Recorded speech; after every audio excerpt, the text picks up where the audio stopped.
Assalomu alaykum o'rtoqlar. Bugun ertalabdan menga qo'ng'iroq bo'ldi. Amerika elchixonasidan menga ingliz sovg'asini berib yuborishdi. Kelib birgalikda raspakovka qilamiz. Bilasizlar, men turli xil tashkilotlar bilan hamkorlikda ishlayman va eng yaxshi hamkorliklarimizdan bittasi bu aynan American Embassy bilan tadbirlar, uchrashuvlar o'tkaziladi. Yoshlar uchun internshiplar bo'ladi. O'tkazib olmaslik uchun ularning sahifalariga obuna bo'lsanglar, sizlar ham qatnashsanglar bo'ladi. Sovg'amiz ichida birinchi navbatda shunaqa открыткасы bor ekan.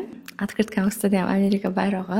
Xo'sh, ham o'zbek tilida ham ingliz tiliga yozilgan. O'zbek tilidagi esa Toshkentdagi AQSh elchixonasidan samimiy bayram tilaklarimizni qabul qiling. Ushbu bayram mavsumida sizga va ahli oilangizga, ahli oila tinchlik, shodlik va farovonlik yor bo'lsin. Yangi yil barchangiz uchun yangi imkoniyatlar olib kelsin. Rahmat.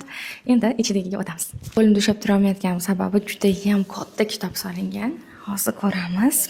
Muqovasida America the Beautiful deb yozilibdi. A story in photographs, ya'ni bu yerda rasmlar ichida Amerikani go'zal tomonlari ochib berilgan tushunishimcha National Geographic tomonidan tayyorlangan kitob ekan. Buni qaranglar, hozirgi bolalar iPhone'larga xursand bo'lishadi-yu. Meni yoshligimda oyimga shunaqa katta ensiklopediyalar sovg'a qilsa xursand bo'lib ketardik.